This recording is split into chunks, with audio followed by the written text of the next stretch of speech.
Ok. Let's wait for Joji and Vini. Salve, rapaziada.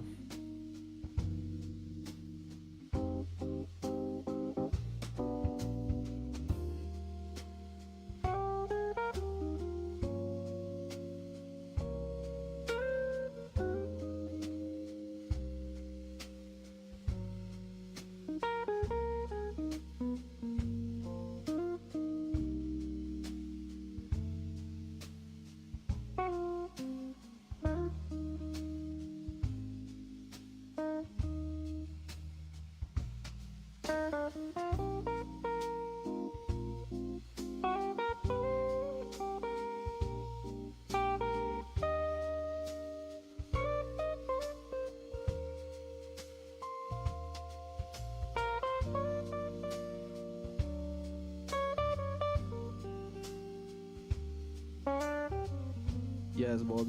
Today Nice. Q&A will be short than usually.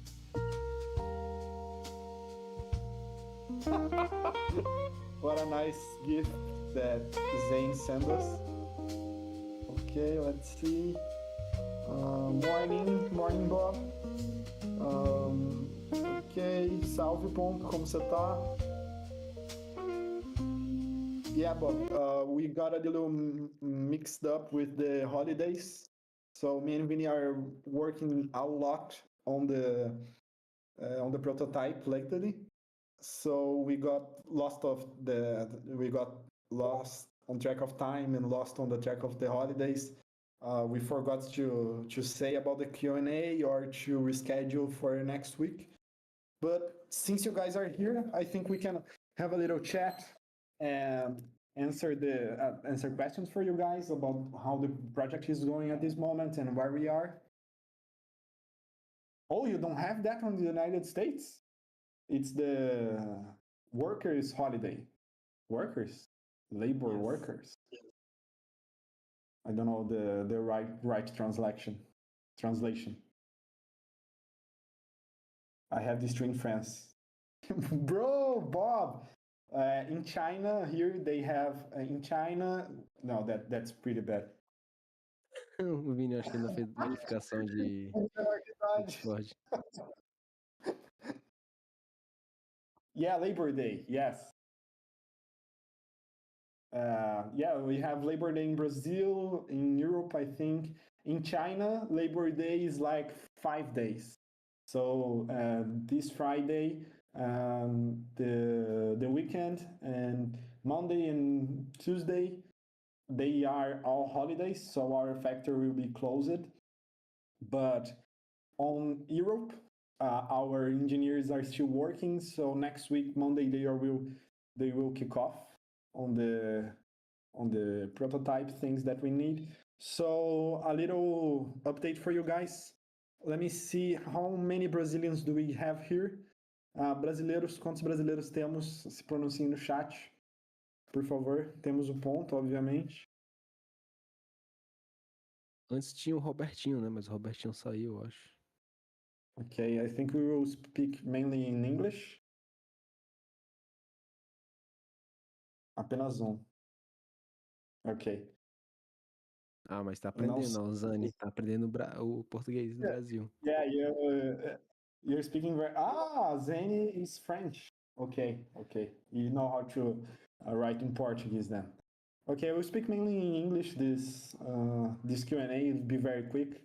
I think we can do about 20 minutes to give you guys an update. But overall, what we are doing now is finishing the first the projections of the first prototype. So we had a little problems with our engineers. A lot of things were wrong on the first prototype batch that we were manufacturing. But like I said to Bob in private, I don't know how to say that in English. Let me think. Como que fala dar uma bronca em inglês? Nossa, lecture.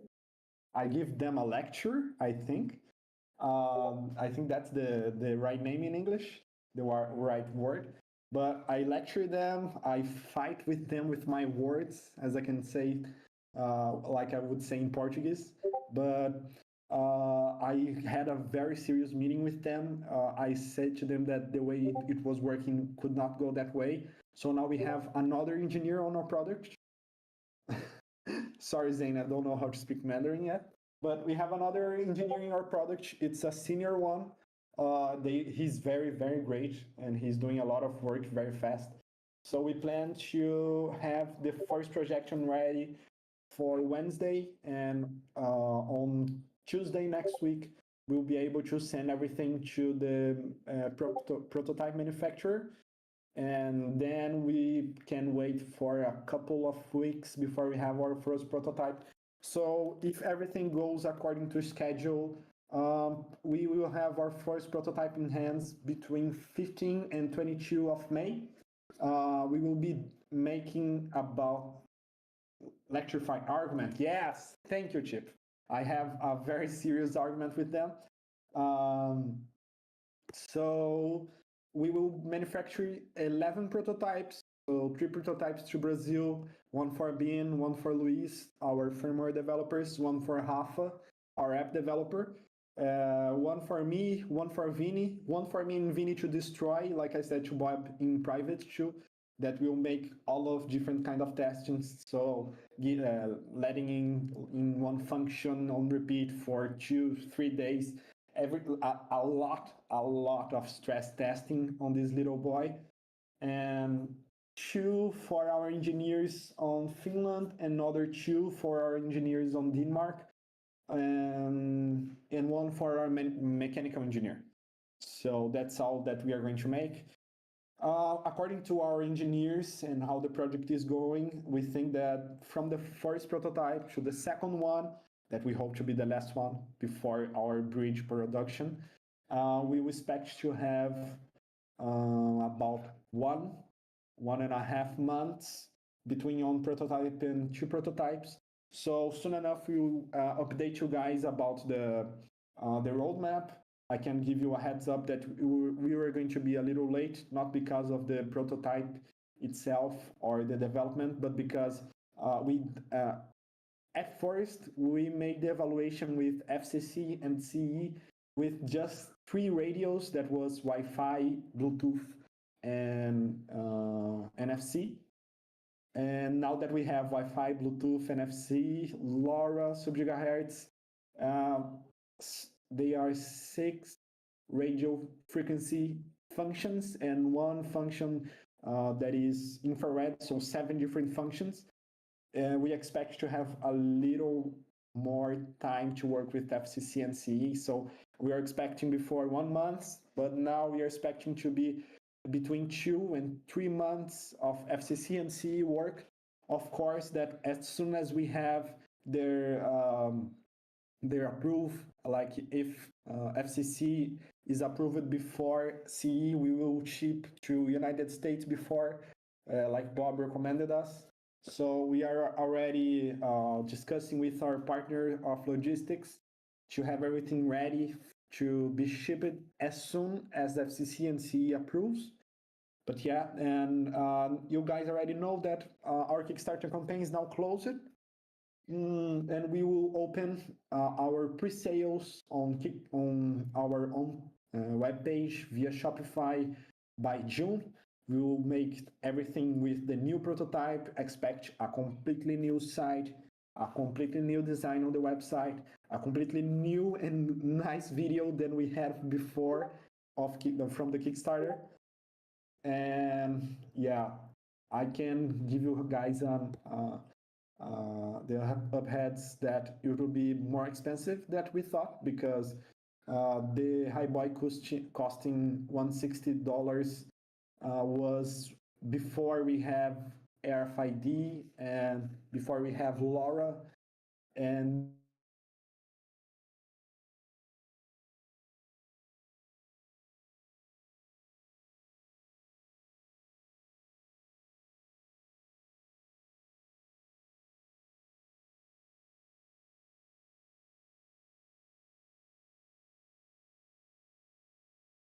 exactly, Bob. That's what we are aiming for. We are aiming for the best hardware that we can. Like we said, me and Vini, we are not aiming for just the Kickstarter. We are aiming to be a very well established company that can be at best at the same size of Flipper Zero. So we are studying and we are working very much to have the best product possible. So everyone that backed us on Kickstarter know that you got the product in a very, very, very low price comparable of what is now with all the new functionalities that we put in. And let me see what else I can tell you guys. Yeah, we have, I think you guys already read the update, but we have big news on the antenna side. So before we were going to have a main PCB, antenna PCB, and NFC RFID PCB to have all the NFC and the RFID PCB components on this PCB. But now, after my argument with our engineers and the engineers speaking a lot with them themselves, they were able to fit everything on the main board. So the NFC RFID PCB doesn't exist anymore. It's everything on the same main board, and we will have only the other PCB for the antenna. We thought before that was good to have Rafa. Oi, Rafa. We thought it was good before to have Hello. Hello, Rafa. Não precisava vir não, Rafa. A gente esqueceu que era feriado, cara. Nossa, então, e eu também, eu passei do horário aqui de acordar. Não, mas pra mim tudo bem, vamos lá. Okay. Good morning, everyone. So I was saying to them about the main difference that we have now. That before we have the main PCB, the NFC RFID PCB, and the antenna PCB, but now we just have the antenna PCB and the main PCB. And what we can say about that, like I was saying, is we were going to have a flex cable between the antenna and the NFC RFID PCB, but now that we won't have the NFC RFID PCB anymore, we thought it would be a nice idea to have pogo pins on the antenna, because me and Vini really want Highboy to be easy for disassemble, easy for modifications, and easy to repair. And we know that for some people it would be difficult to disassemble with the flex cable, with a chance to break the flex cable or ruin something like this, like a connector. So now that we have the pogo pins that we are testing at this moment, we think it will be easier for the final user to disassemble. This will be, of course, easier for, I know that I probably think everyone here is a tech person that knows what they are doing, but we plan to have Highboys on schools and on universities, so not everyone with a Highboy will be a tech expert, and it's nice for them to know that if they try to disassemble, they will not break.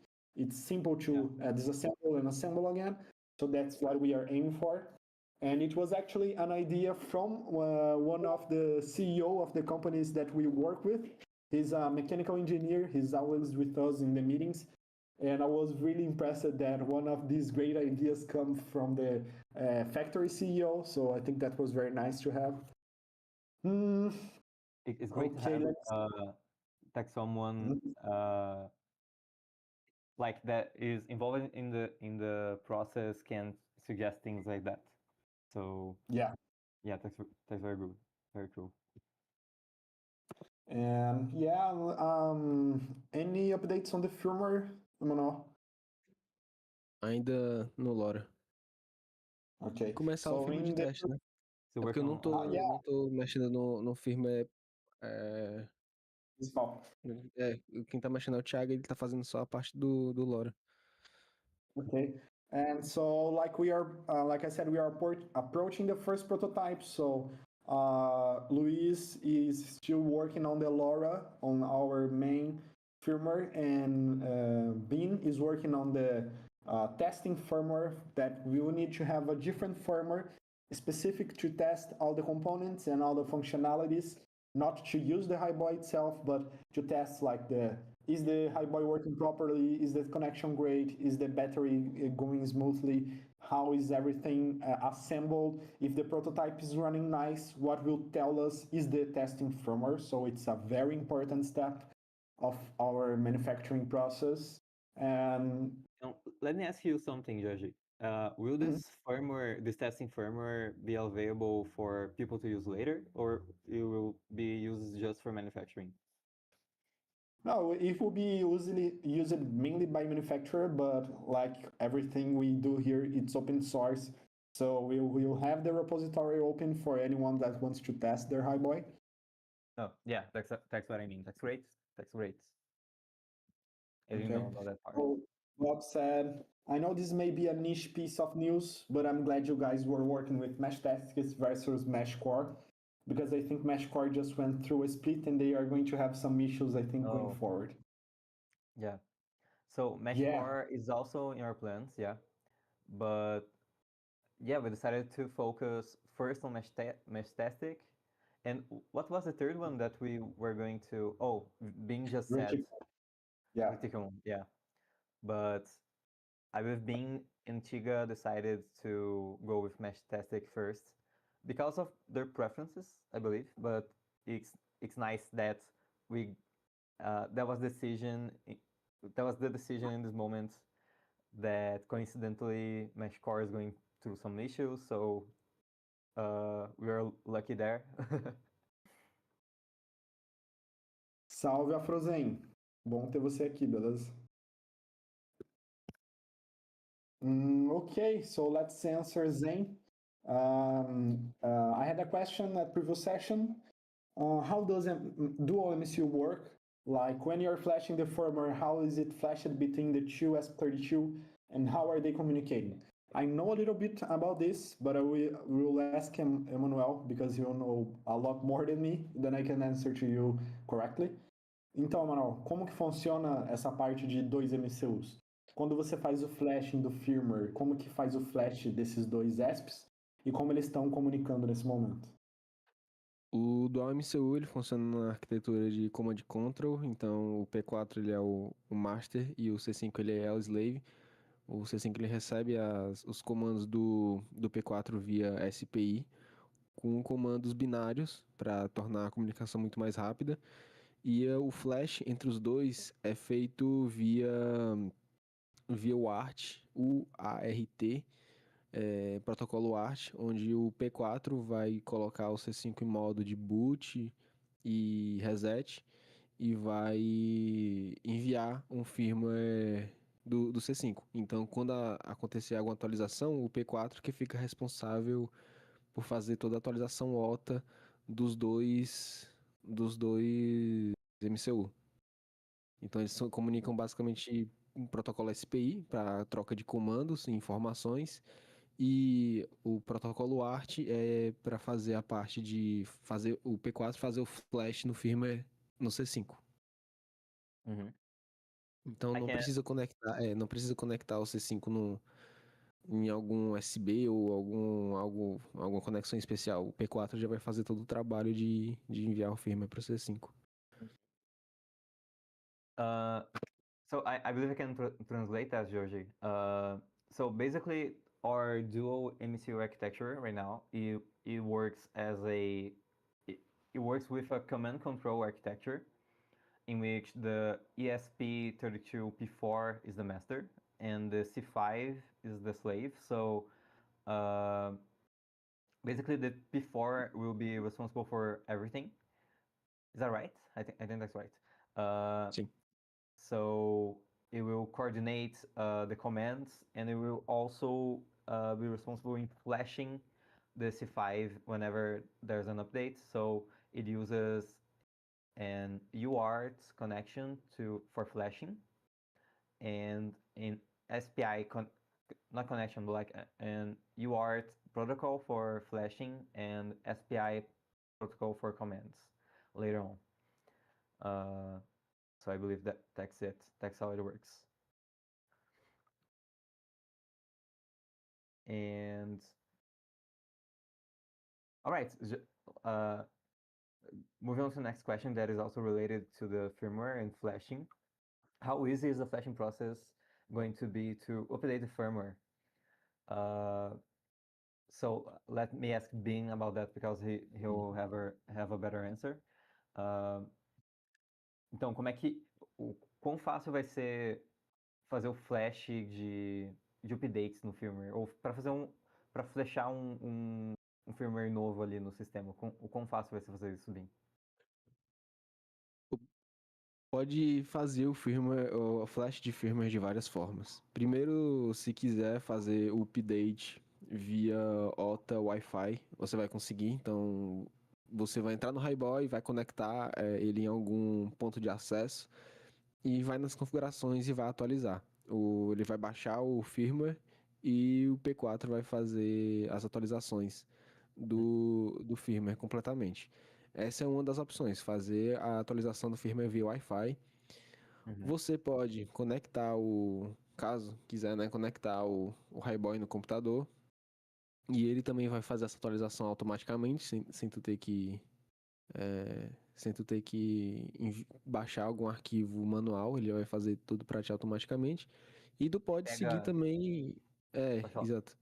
E tu também pode seguir no modelo manual, se tu quiser baixar o binário no GitHub e conectar no Highboy e usar o idf.flash, o idf.py flash, tu consegue. Então, tipo, consegue fazer desde a forma mais difícil, entre aspas, até a forma mais facilitada. Sem conectar no computador, né? Só o Highboy conectado no ponto de acesso pelo Wi-Fi. E pelo browser também, se quiser, que dá na mesa do desktop, né? Ele vai detectar o firmware e fazer o flash. Vai ter opção também por Bluetooth, né? Não sei se você citou essa. Sim, sim. Daí isso Pelo é celular. o celular ou até. A ideia funciona no desktop também, né? Exato. E daí a outra pergunta, assim, E pra flashar uma coisa, tipo, dar um flash em outro firmware que não é o Tentacle OS. É a mesma coisa. A diferença é que, se ele quiser, ele pode usar inclusive o nosso aplicativo. Se ele quiser fazer o flash usando o arquivo, é só ele botar lá o Uhum, binário do firmware custom e o nosso programa do app desktop, tanto faz, vai uhum, fazer o flash. uhum. Com um arquivo customizado, interessante. Exato. Achei que o processo ia ter que ser bem mais manual nesse caso. But answering Berserker Bob's question about how easy is the flashing process going to be to update firmware, and I included another question that is how easy it will be to flash another firmware onto the Highboy. And what being answered is that there are already many ways that you can flash that you can update your firmware on Highboy. So basically, if you connect your Highboy to the Wi-Fi, you can already do it uh, directly through your Highboy. So it connects to an access point, an OTA or Wi-Fi access point, and you can or hit download or activate auto updates, and it will already update that way if it's connected to if it has an active Wi-Fi internet connection. Also, you will be able to connect your Highboy via USB-C to a computer, and then it can automatically update. You can also use our website that will have new versions and will identify connected Highboys to your device to flash those new updates. You can also do it manually if you want to. So you can use, I believe, been said, IDF PyFlash, .pyflash, to flash manually if you want to. But for updates that really won't be necessary, but there's still that option. And also, you will be able to update your firmware via Bluetooth by connecting to a device with our companion app. So that will be available for all platforms. So there are a lot of ways that you can update your Highboy.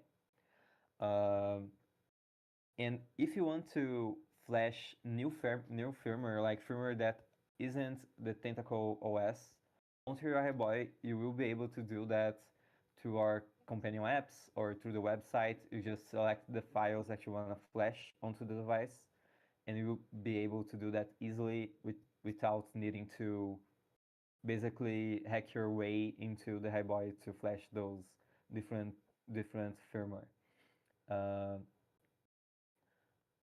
And then Berserker Bob said, we will be able to roll back updates or return to factory settings if we mess something up. And yes, I believe that is relatively easy.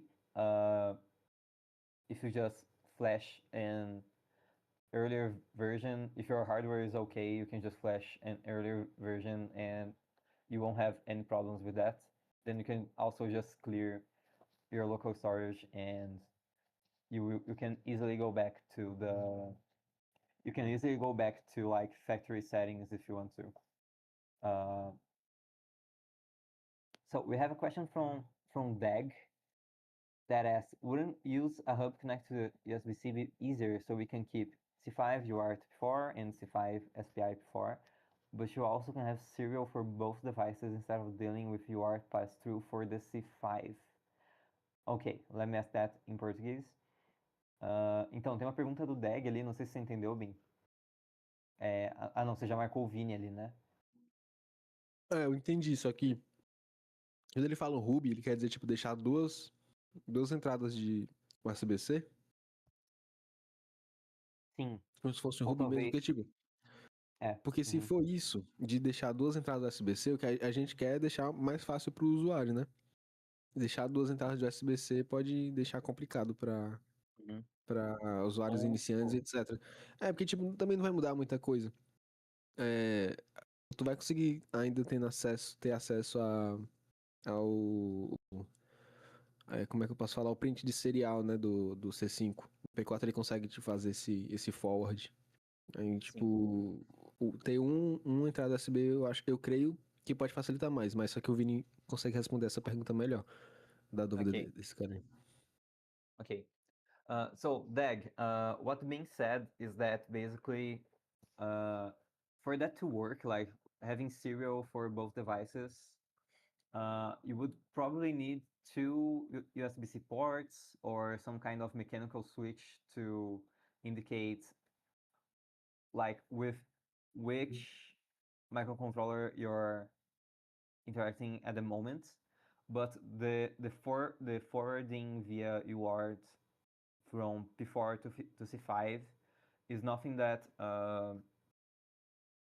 people using the Highboy will need to do on a software level, and the protocols will already be in place for you to use. So I believe like it won't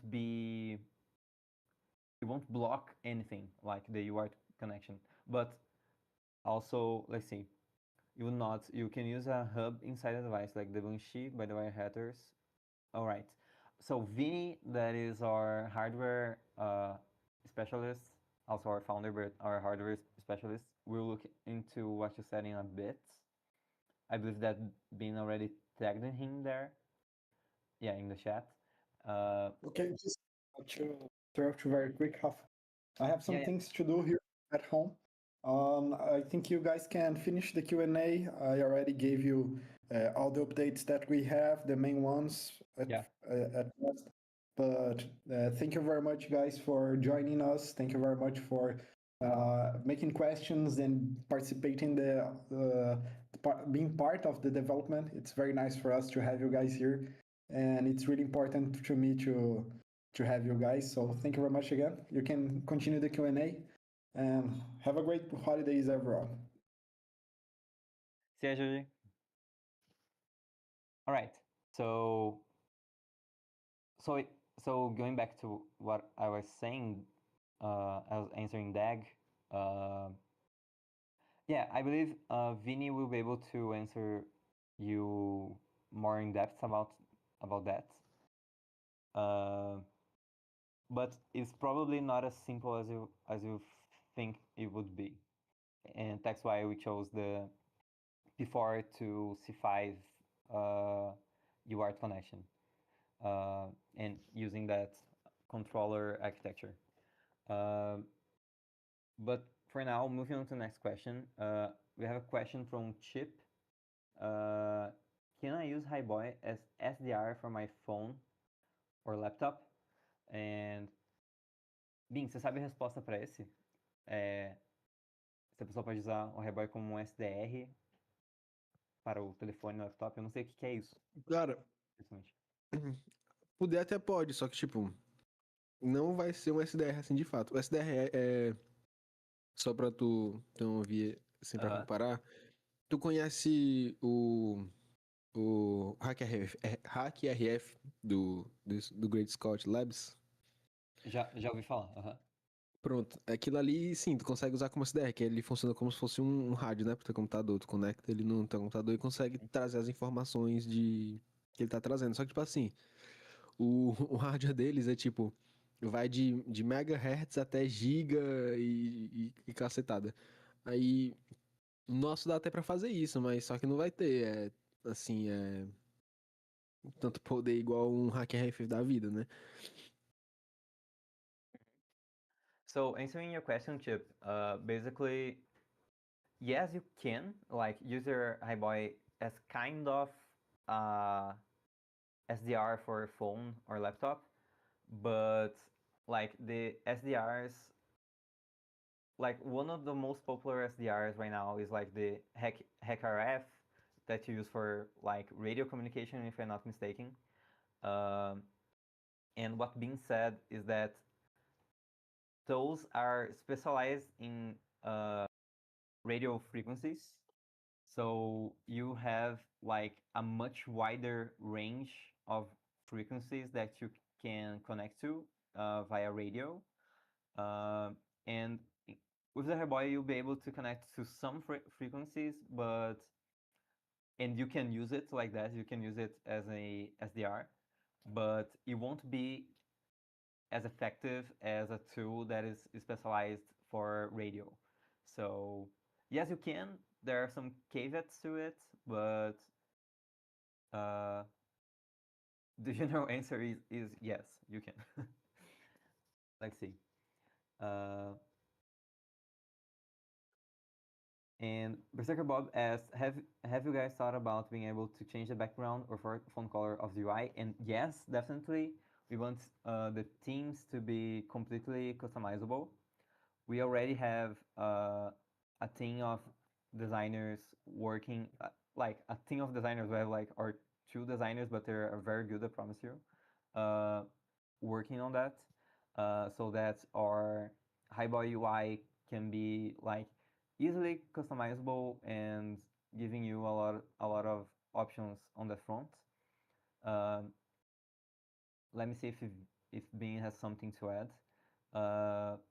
Bem, perguntaram ali sobre a customização, tipo, vai poder mudar a cor da fonte, do background, da UI, tipo, o que vai poder mudar a princípio, o que já tem? A gente atualmente pode mudar os ícones, né, do Highboy, do menu principal, do menu Coverflow. Mudar os temas, que são as cores accent da Uhum. UI, tipo. Enfim, tipo, tu pode tanto criar temas personalizados com a cor que tu quiser pra cada coisa, como vai vir também temas já prontos. Uhum. E futuramente, provavelmente, tu vai conseguir mudar a cor de fonte, cor de. A fonte de fato, né? Enfim, vai ser muito personalizável. A gente quer algo que seja muito personalizado, até porque foi um pedido do nosso querido Ghost. Ele não tá aí hoje, mas ele pediu que ele queria que fosse muito personalizável, né? Então, poder Não. mudar a tela de boot, enfim. Sim, sim. So being added to what I said in that right now you can already change the main menu icons, the overflow menu icons too. You can change the themes and accent colors. You can change the font colors. You can make personalized themes with any RGB codes that you want to. And eventually, we want it to be even more customizable. We want you to be able to change, like if you want to change the font, we want you to be able to do that. If you want to change the boot screen, we also want you guys to be able to do that. There are people really like customization in the space, So we think that's very important, and we are definitely not leaving this behind, uh, or leaving this to the side. Where we're taking into account that people want to customize their highboys, and that's pretty cool. Uh, and Bob also asked, have we started designing our packaging? And no, not yet. Uh, I believe that Joji would be able to answer that a bit more in depth, but uh, right now we still need to know like what will be the final weight and the dimensions of the highboy, and we're already pretty sure of it. Like I believe that we haven't weighed it like accurately to know exactly how much it weighs, but we already know the dimensions, but we are still kind of uh, like we're being very careful because if anything needs to change, we so that we don't have to redo all the work for packaging and other stuff like that. Uh, so we have not yet started designing our packaging. We looked into some options, but we haven't decided on anything yet. Uh, like we haven't started to decide on anything yet. So right now we're focusing uh, like the visual design. The visual designers of our team are focusing on like designing the UI for the Hairboy, and but as soon as we move into like even closer to the shipping dates, uh, we will start to look more into that, and we will of course update you guys into that. So Pink said that we can just we can just wrap their high boy in bubble wrap, and packing is important to them. Yeah. So, but some people like to have like a really nice box or something like that. Uh, and of course, we won't spend like a huge amount of time and resources just into the packaging. Uh, I believe that we need to prioritize the device itself and the functionality of it. But some people like would prefer that it is pretty and it looks good on a shelf or something like that. So we also like pay attention to that. Uh, all right. So how far do we think we are along with the firmware now, percentage wise? So, Bim, uh, quantos por cento agora que a gente tá do firmware? A gente tem feito, na minha opinião, a gente tem feito uns 70%, 75% do firma. A gente já tá bem avançado já. Legal. Eles aí perguntam toda semana, né? Então é Exato. tá quase uma barrinha de progresso, assim. Exato, é a barra de progresso humana. Mhm. So being said that we are somewhere around 70 to 75%.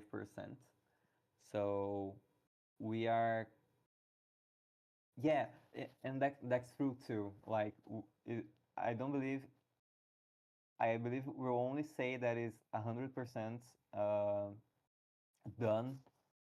Uh, Not even like when we're finished with with prototyping and we already send the devices. We will always want to uh, we will always want to improve on the Highboy. But like for the purposes of shipping the Highboy and you guys getting your Highboys in your hands, we can like update you guys on whether we're close to 100% or not. But yeah, there will always be room for improvement. But right now we are somewhere along 70 to 75%, and we are moving pretty quickly through it. Like we said, I believe that the only parts that are left for developing, like the base developing of it without all the fine polishing that we'll have to do afterwards. We just need to finish Laura, that Chiga is working on right now. So we just need to finish Laura, and after that we can move on to polishing, and that is like the last 15% before we can send out the devices. Uh, yeah. Let's see. Did I leave out any questions? Because I arrived later. Um, oh yeah, we have Labor Day. That's actually why it took a while to join in.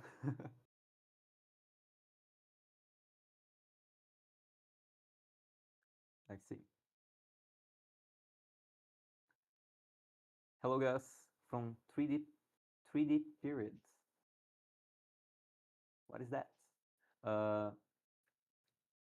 Third. Oh, all right. I thought it was something related to 3D modeling or something like that from third periods. So hello. Yeah. Berserk Bob said, we are making amazing progress, and we believe so too. Things are coming along pretty well. And we think we will be able to finish everything by the dates that we said that we will do it. So I believe that things are moving along pretty nicely. And also, like the part that I work on, that are the apps, those are also coming along pretty nicely. For Android and iOS, the main functionalities are already there. And now I'm starting to work on the desktop companion apps. Right now I'm working on the Windows and Linux version. And afterwards, after that's done, I'll do the macOS version.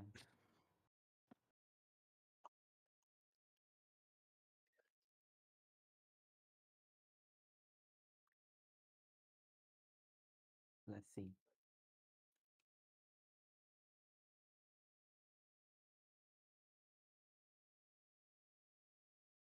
So another question from Bob: Will we have our merchandise like T-shirts and plushies and keychains or whatever else you're designing on the survey for folk stuff to add to the order?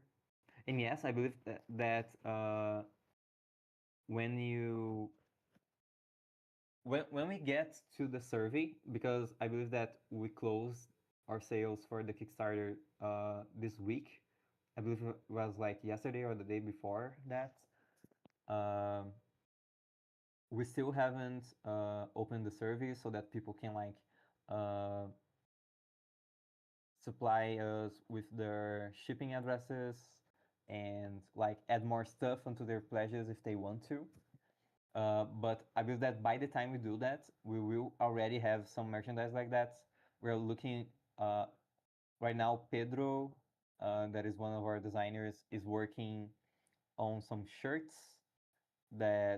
designs that we want to have for our merchandise. I believe he was also working on keychains. Some work was already done on the plushies. At least like we already have some concept on what we'll do for the plushies. I believe that our moderators, Bob and Gizmo, and yeah, Bob and Gizmo gave some ideas on what we can do with the plushies, and those were pretty good ideas.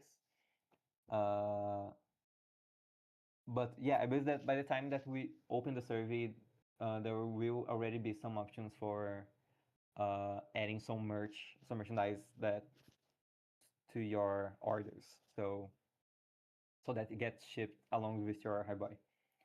And let's see, Chip asked, anything you want to share about the desktop apps? Oh, the desktop apps, like right now, I'm working on them pretty much solo. So I'm working on various platforms. So we want them to all to be native so that it runs smoothly. So like for Android, I actually I don't know how native is it, but oh, all right, we want to like for every companion app to be specialized to its platform. So we're looking to the best like programming language and frameworks for that. So for Android, I already programmed the base app in Kotlin. For iOS, I'm programming it using Swift. And for right now, I'm working on the Windows and Linux. And for both of these, I'm using Qt. That uses like its own language along with C++. So like every day of the week, I have at least 3 different IDEs open on my computer. And text pretty text pretty cool actually. I never worked with in a project that I have to do a lot of different stuff, but with the same objectives. So text it's been really cool to work on that. And right now we don't have much to show about it because it's just base functionality with like base UI